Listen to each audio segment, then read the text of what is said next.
pleasure to have Bob Anderson with us today. Bob Anderson has been a pace setter and a thought leader in the field of leadership development for over 30 years.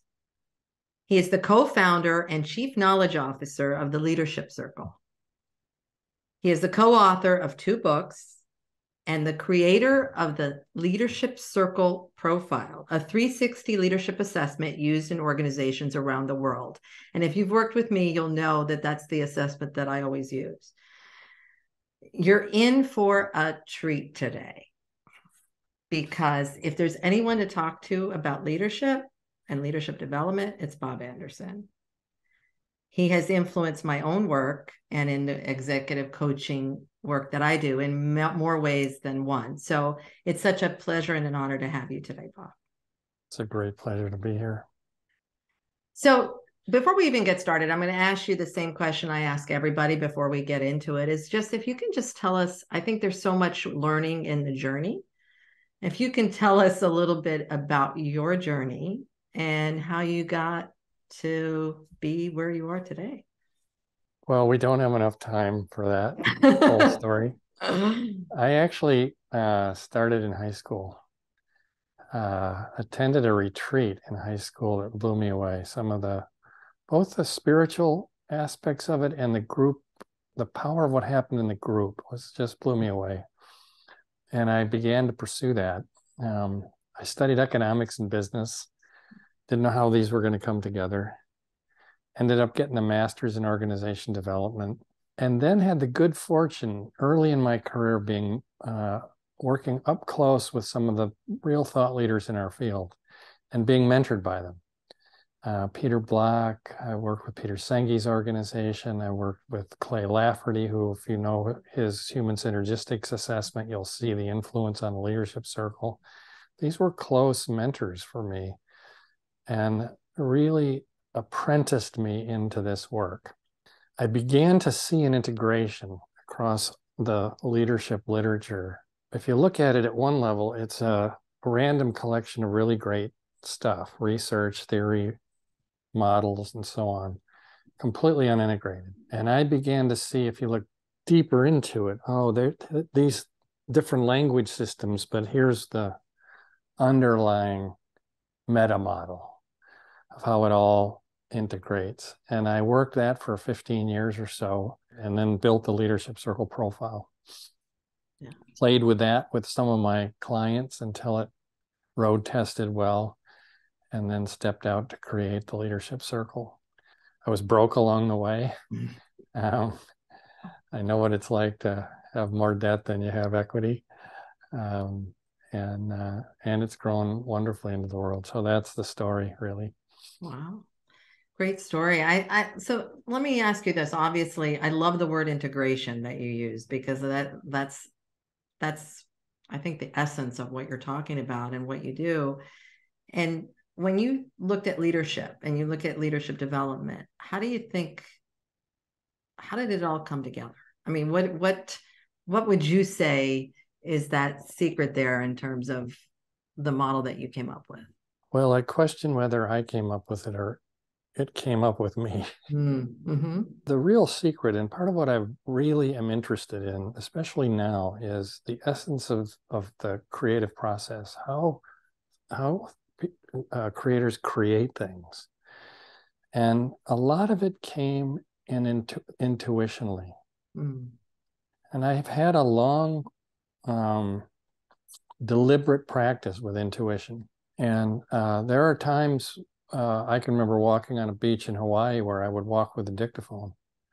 And a lot of what was written in the book Mastering Leadership, I don't know, 35 years later, was on that dictaphone. Yeah. So my wife will often remind me of things I journaled on that trip we were on together. Oh, that happened. You just did that. And so I have a deep respect for the process of being informed by a larger intelligence about what you're here for.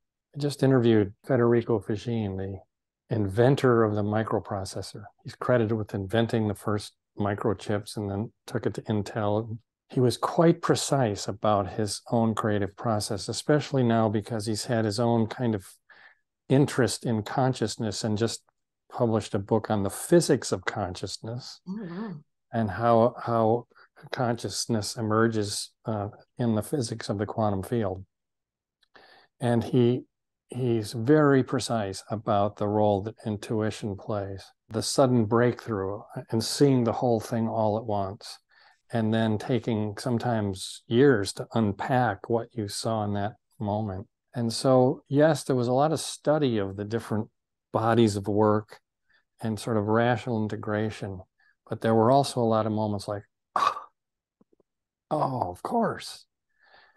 This is the same as that. This fits. Oh, that changes everything. And so the model went through reconfigurations as I learned more and more about it. So it's been a really interesting now to look back and say, how do creators create something new? Yeah. There's a creative founder that I'm working with right now. And Bob, everybody thinks he's crazy. But I mean, really, they think he's crazy because he describes what you just described, is that it just comes to me. I don't know. It comes to me. And people think, oh gosh, but he's very, very successful. And he says, just trust me. I trust the process. It's interesting to hear you say that, because I there's something around consciousness that you bring up. So talk to me a little bit about how you learn to trust that, though. Evidence. Stuff happens.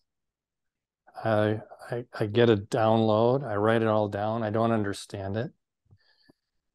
6 months later, I'm reading a book and I go, this is about what I wrote down. I go back to my journal. How did I know that? Right. Because I didn't know that. Recently, I've been getting a lot of physics, and I'm not a physicist.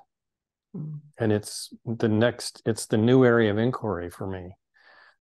If we really understand the fundamentals of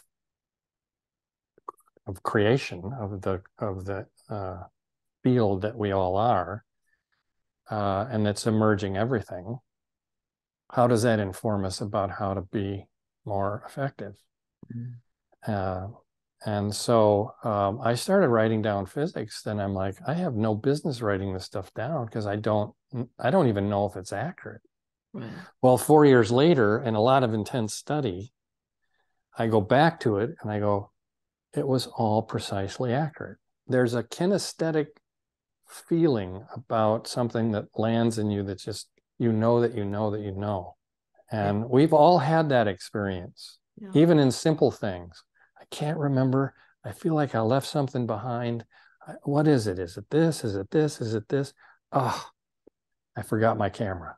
And that's right because there's a whole gestalt in your body that just settles. It may be disturbing, like I needed my camera, right. But it was my camera. How do you separate that from your ego that's driving that versus a download from something, an intuition that's from another place other than your own self? Is this coming into me or is this coming out of me? Right. Exactly.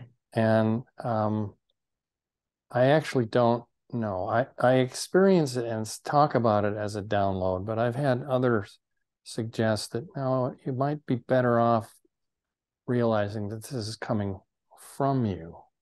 There can be a lot of ego around it. I'm this intuitive thing, I can do this. Look right. At what, you know what I mean? Yeah, I know exactly. So you can have all kinds of ego around it. It actually is pretty humbling because, I don't know where this is coming from. Right. So I think it's something altogether different than ego. Yes. It comes from deeper, more quantum levels of who we are. Ego tends to be the construction of self, how I identify myself. And we're way more than that. And you can still have a lot of ego and learn how to access right. intuitionally. Dissolving or thinning out the ego is another thing altogether. And I think they're related. I think the less I'm attached to or identified with this thing that you call Bob Anderson, the more available we are to be used by what's trying to come through us, what's trying to emerge through this incarnation, this form. I mean, you're thinking about this whole area of consciousness and higher consciousness. How do you think we tap into that?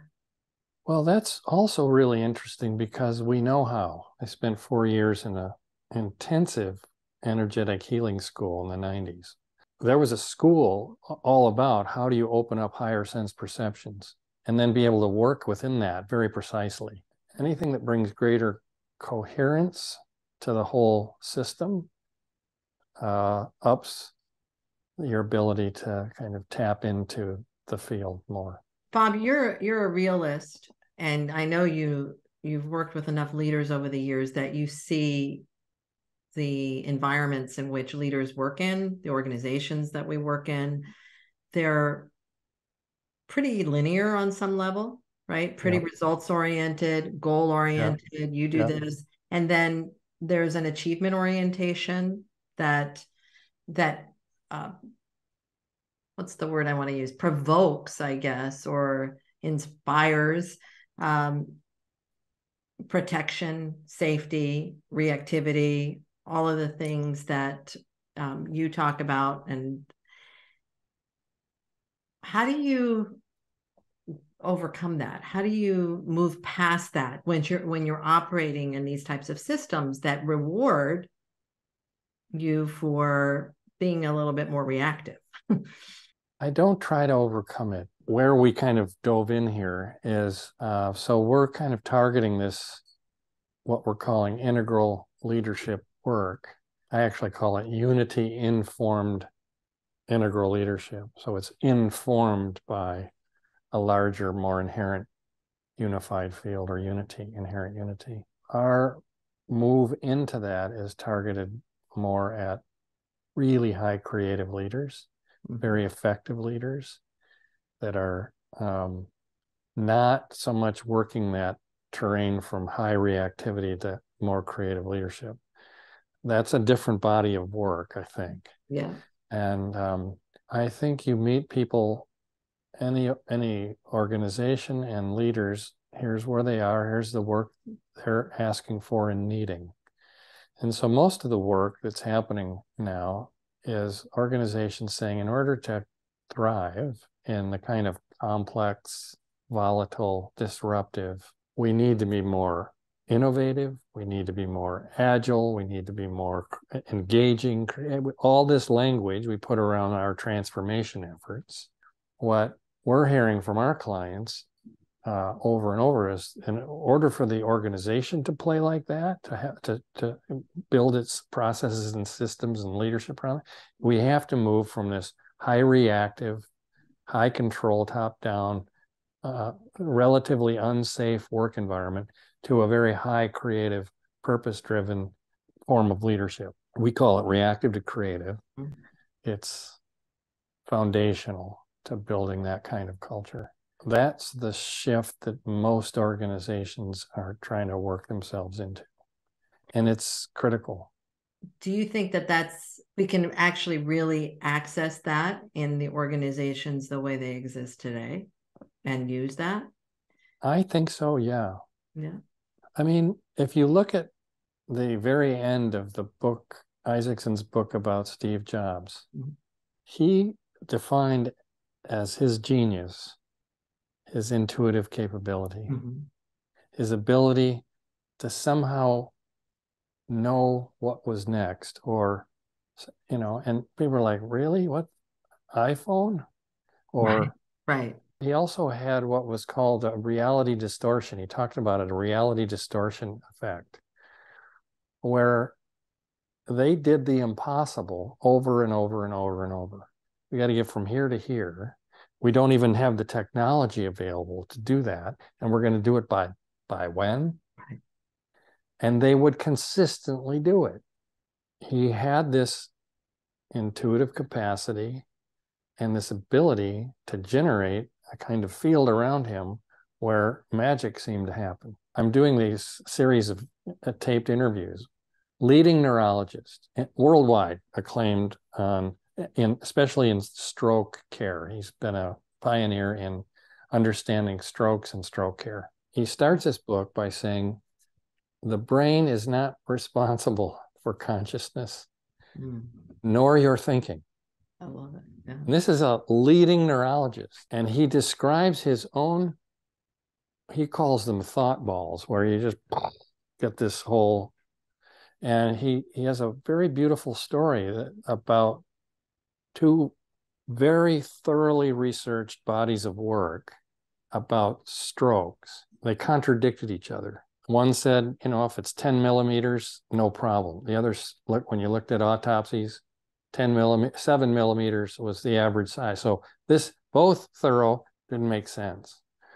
And the Mayo people at the Mayo Clinic and around the world were grappling with this and couldn't figure it out. He got it. Download, boom. Took him 20 years to prove it. And it proved out right. This is medical breakthrough thinking received kind of like. Now, this man has also been interested, because of his interest in the brain and consciousness, he's been exploring this and saying, how do we untap the limitations of the brain? The brain is a huge filter, right. As well as, a very powerful instrument. So what is consciousness? That's a simple question. That's the mystery. Simplistic, right? That's the mystery. That is the mystery. Right? We don't know. What I would say about it is that the emerging, not the current orthodoxy of science, is that consciousness is fundamental. Evolution takes the direction of evolving into more conscious or sentient forms, is not just random, which is the current orthodoxy. It's all just random. Rather, they're saying, no, like even the early quantum physicist Max Planck said, more fundamental than matter, energy, space, and time. Space and time, more fundamental is consciousness. They see, as they get down into how things work at the smallest of levels, there's an order there. It's not random at all. It presumes consciousness from the get-go. So and this is where I think the mystical traditions or this start to line up, because the great non-dual traditions are saying it's all just consciousness. And so mind-matter distinctions start to dissolve. Matter is mind, mind is matter. They're not different. They're just different frequencies. We know from the research on adult development, right, that's what I was going to ask you next, right, that we can evolve, like we watch children evolve as their brain boots up. I got a 1-year-old grandchild right now, so I'm watching this just incredible process of him emerging. And adults can, if they evolve into higher order structures of mind, which we call stages of adult development or higher levels of awareness or consciousness. And with our data, and we write about this a lot in our books, with each evolutionary leap in the person's measured stage of development, meaning-making system, how they make meaning, and it's kind of like moving from DOS to Windows, right? And then Windows 10, right? The internal operating system, as it goes through a transformation to a higher order of structure and elegance, we see leaders getting more effective. Their effectiveness scores go up, business performance goes up, and so on. And so we see a strong positive correlation between one's measured stage of adult development or level of awareness or consciousness to their effectiveness in business. So are you stuck with your level? No. I mean, Otherwise, what's the point, right? Exactly. So what is the point? So this is talk more about that. Well, we're here to evolve, Right. right? And we can, and we can, and we see it, especially in our 360 data, where leaders go through quite a transformation, and you watch over 10 years their profile of their 360 profile go from one morph into some cases really high reactive leadership to a very high creative leadership. And the written comments come along. We did a massive study of written comment data. And to my knowledge, that's never been done. I've never seen anything like it. And it was unbelievable. And it's really, talk about simple. We just wanted to see how leaders talk about leadership. Like, what do they say to each other? So you got a senior leader, CEO position. How do people describe him or her against some real simple questions like, what are their strengths and what are their liabilities? Right. What's working for them? What's working against them? And if you compare the really high creative leader with the really high reactive leader, the comments couldn't be more different. So the comments literally parallel the quantitative data. So leaders are quite precise about what works and what doesn't. And everybody knows it. So what works? Well, there's a whole set of things. But let's start with the shift, the primary shift from reactive to creative. Can you just, in really layman's terms, explain what you mean by that? I mean, I know what you mean by that. Yeah, reactive leadership, whether it's conscious or not, is primarily driven by fear. It's reactive to threat. And creative leadership is primarily driven by love or purpose.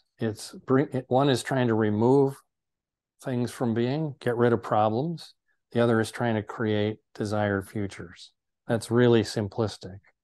But if you get underneath some reactive pattern that a leader has, like they over control meetings, you'll always find fear.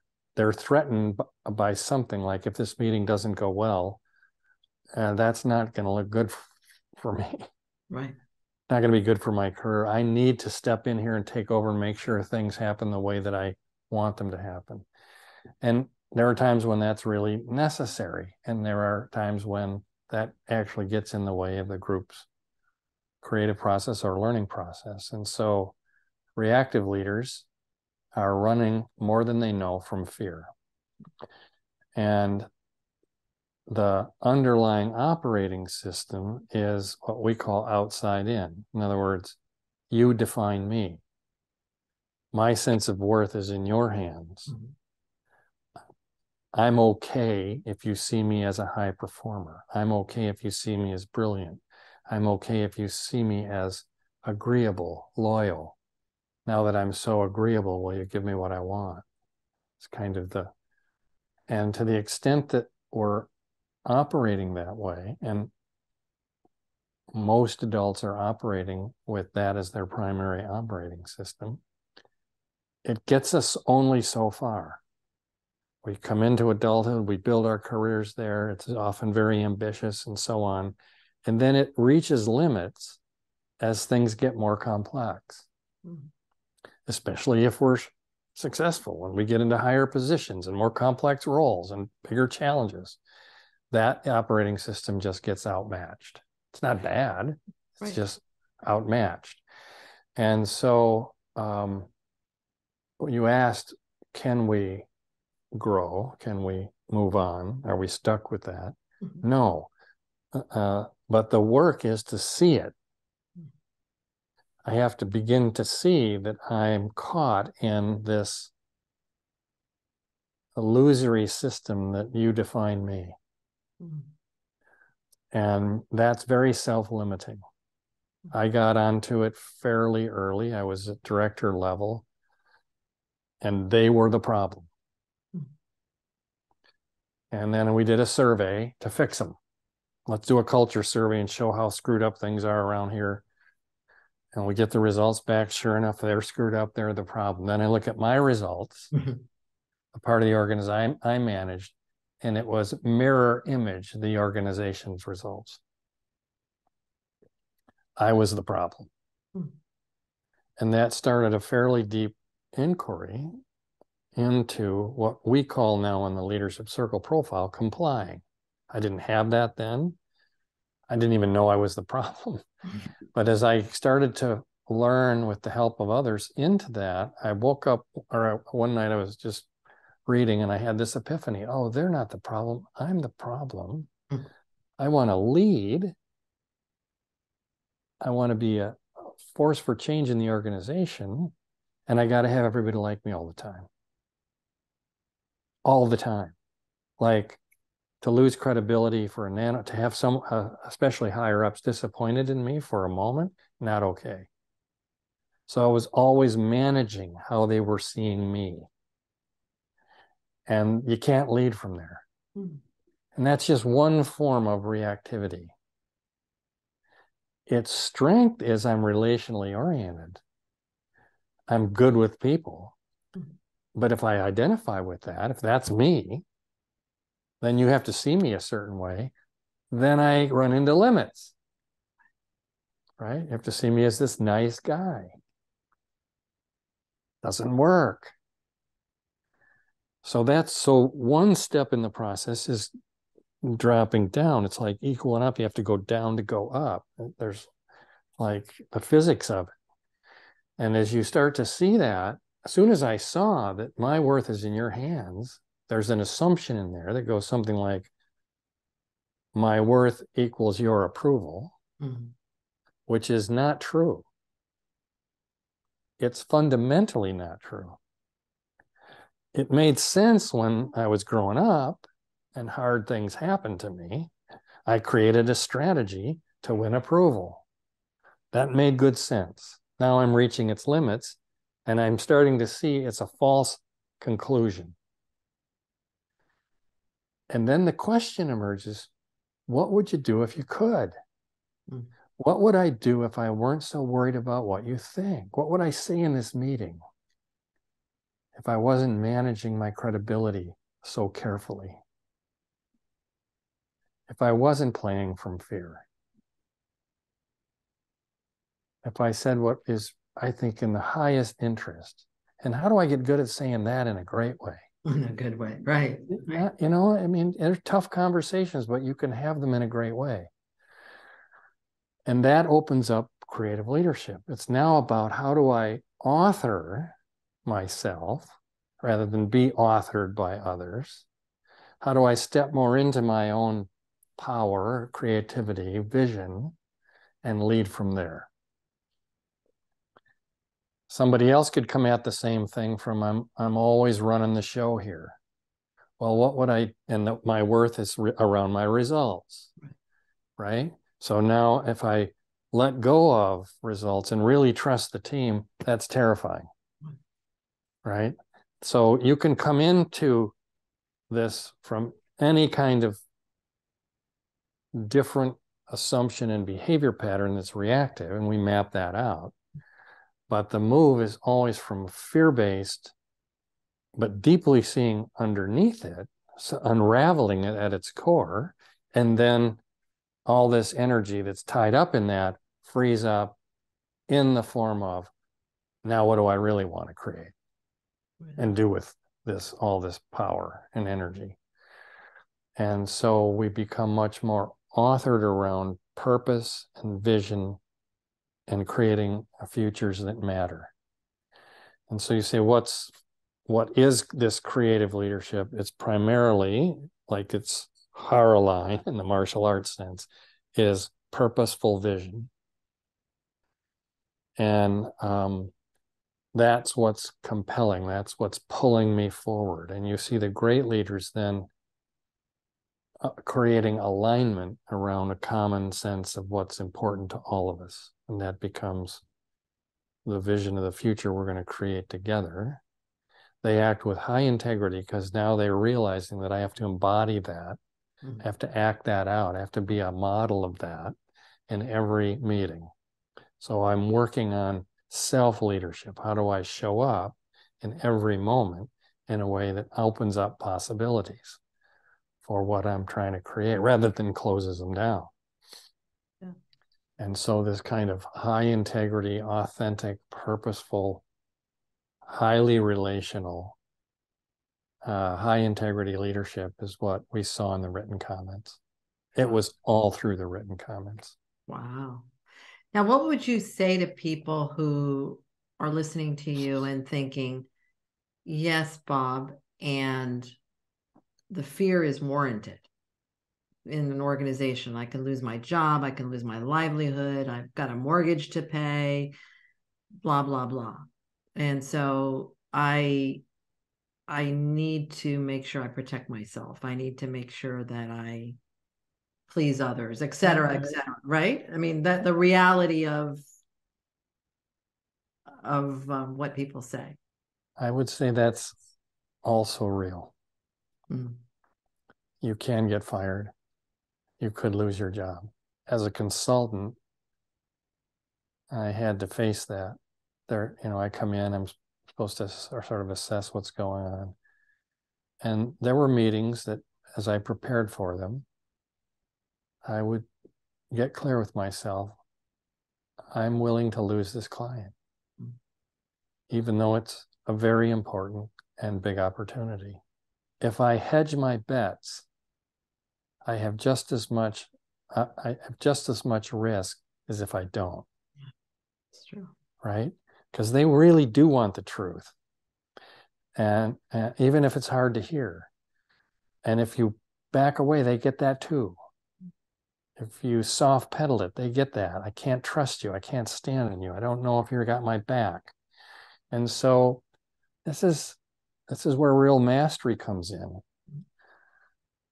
So that's one thought. The other thought is one Peter Block left me with, which is this whole notion of what kind of death do you want?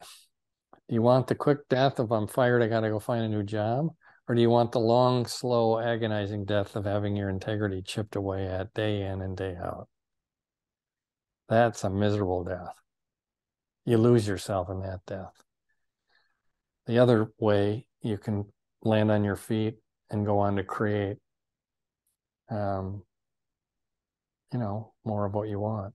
One last thing I would say is there was a whole study on managerial courage by Harvey Hornstein. A book came out years ago where he studied people who stood up and spoke truth to power and, took risks and so on.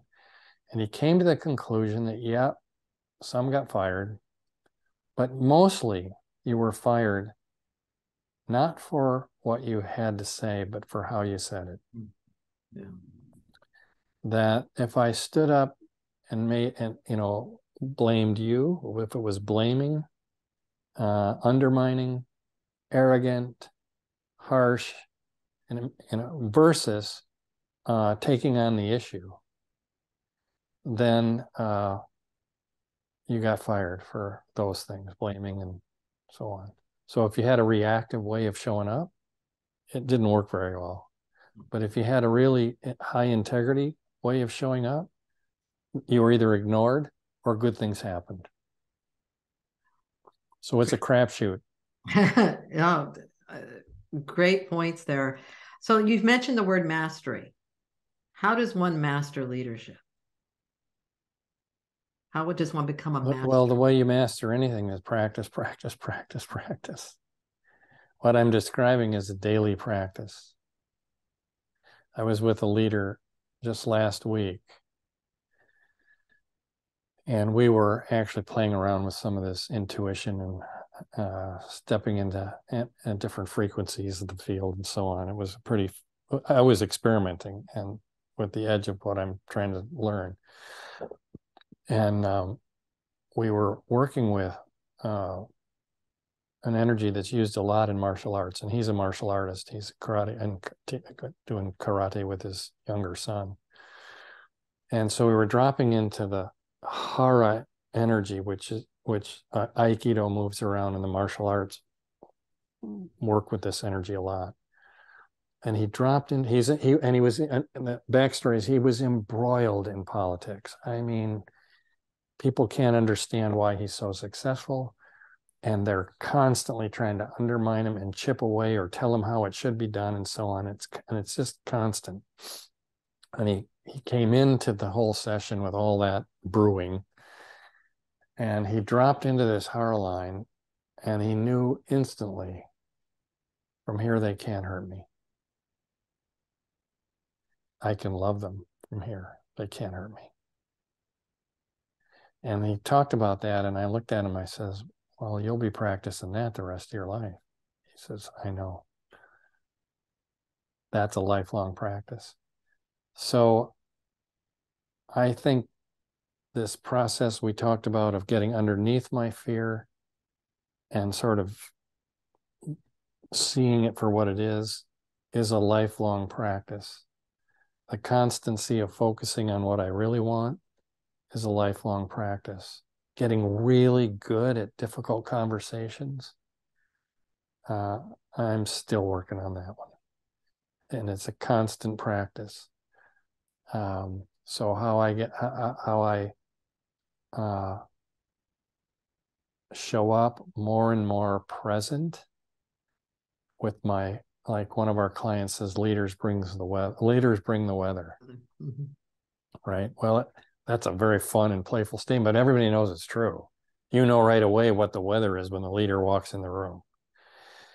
But at another level, it's that the leaders who get that how I show up has everything to do with what can happen in the room. I kind of create the resonant field of possibilities. We all contribute to it, but if I'm the leader, that's my job, is to help hold a field where it's safe, it's highly creative and generative, where conversation can happen in a great way. That's a lifelong practice. So showing up in full presence, vulnerability, listening, all these are how leaders describe what works and why the great ones are great. And they worked to learn that stuff. There's so much in what you just said. I mean, there's so many gems there. I want to ask you this. So what are you learning now? A couple things I would say. One, I knew that in order to bring this new work through, that I needed to be able to really resonate it. We all understand what resonance is. And when you're trying to bring in something that's new to people, if you can't resonate it, they can't get it. And so I knew that if I constricted in fear, if my ego started trying hard to do this, for me, there's a whole egoic pattern of I got to be impressive. I got to be really impressive. And the harder I try to be impressive, the less impressive I am because I'm constricting now. I'm struggling to find my words. I'm like, and I'm constantly monitoring how I'm doing. Is it going okay? How are they seeing me? All of that just shuts down the flow. And so I had to do work, what I call shadow work, deep work underneath some of those beliefs and assumptions to kind of the core of where that pattern emerges. And that I used a very talented and loving man for help with that. So I think in the later stages of development, you go deeper. You got to go deeper to go higher is the principle. And so I met some shadows, and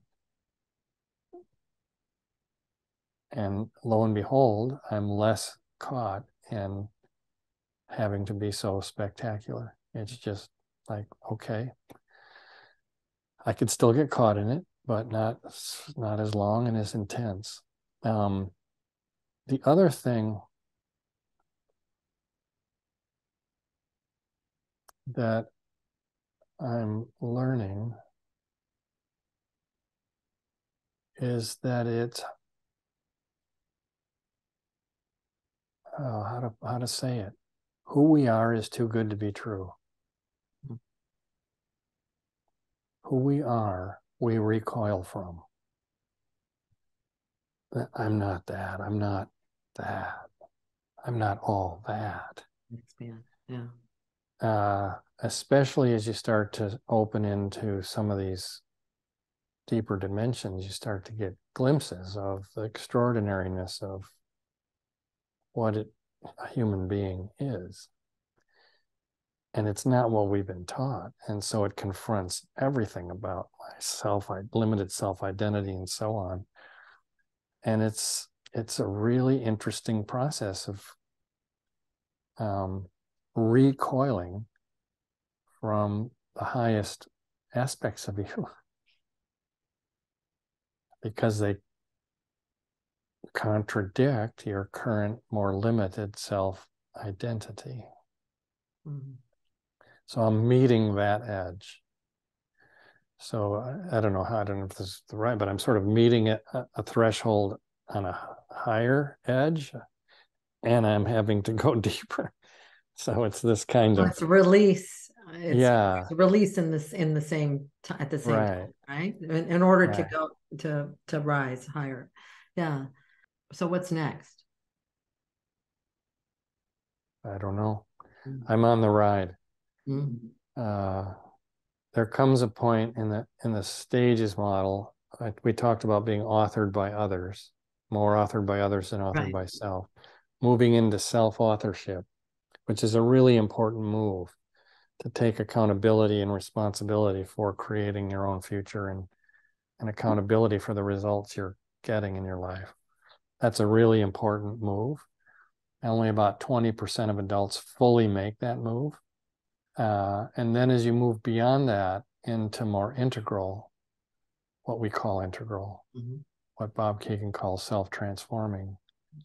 There are a number of markers here, but one of them is you can hold the oppositeness of yourself. You can hold more of the dark and the light of yourself, the masculine and feminine of yourself, and so on. So you're much more complex, and you're not so much projecting shadow onto others. I don't make you into the enemy. Actually, more like, oh, well, you're more like me. You got that in you too. And that creates tremendous bridging for conversations about very difficult things. So that's one of them. But the other is I'm not so much self-authored now as authored by something larger. Mm-hmm. Like it's now authoring me. And I'm just saying yes. So when you say what's next, I literally don't know. I mean, I have some plans.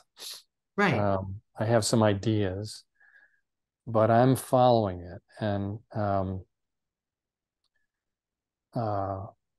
I want this, what I'm labeling as unity-informed integral leadership work to be the next, and probably given my age, the final wave of my career.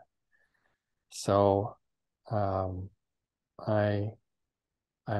pretty much extracted myself from the day-to-day of the organization, which has become quite large now, and we're in a real expansion with infusion of capital and so on, but I'm not involved in that. And so my days are spent working the conversation we've been in forward and how to really bring that into a fully accessible form of leadership development. Bob, this is exciting what you're talking about. And I know we're just about out of time. I could talk to you all day. I really could. So I'm cognizant of your time, and I'm cognizant of how much you've offered in this podcast today. But I'm just going to ask you this two final questions that I think will wrap us up for the purposes of this.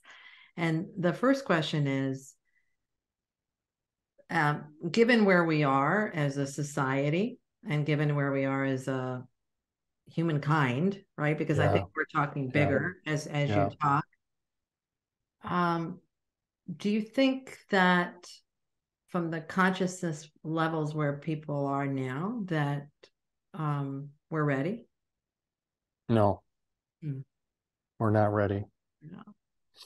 Um, our backs are against the wall. What we're witnessing is the failure, the implosion of the current order, which is run by the current order of mind. Right. There's an emergence that's happening, but it's early. So the kind of leadership that I'm describing as integral is required now. Creative leadership is necessary but not sufficient. We need the next generation of leadership if we're going to see this through. So no, I don't think we're ready, and I'm not sure we'll awaken soon enough to avoid a lot of really difficult circumstances. I do think, however, that the challenge for leadership isn't merely VUCA anymore, how to manage or even have the organization thrive amid complexity or BANI. It's how to do that and have the organization play a role in rewriting civilization from first principle. From first principle for me is inherent unity rather than separateness. We're playing from separateness now. Mm. The whole ego constructions we talked about are about separateness. And so we have to reorient society on we are all only one, and rebuild our systems, structures, economic systems, energy systems, and so on from first principle. And that's going to take a really high order of leadership, and nobody knows how to do it. And so this higher order of leadership has to have facility with being informed in the unknown. Right. Like to step into the unknown together and lead from there, because that's where we are. Yeah. Yeah. Wow. Talk about a deep conversation, which I thoroughly enjoy. As we end the conversation today, what would you offer people listening as a ray of hope in terms of what they could do? Because remember, there's that piece of doing and or who they can be, Yeah. right? And to at least move this forward wherever they are. What we're learning about the nature of reality is that it is completely interconnected. It is microcosmic. There are no separate or even fragment parts. Everything is one wholeness. And it's instantly in relationship. They call it entanglement and holographic theory, and there's a whole lot of theory around that. And so what you do affects the whole thing. That's just how the quantum reality works. So you're taking on yourself. You're saying, okay, here's my learning and growing edge, and giving yourself over to that is enough. It's all you can do.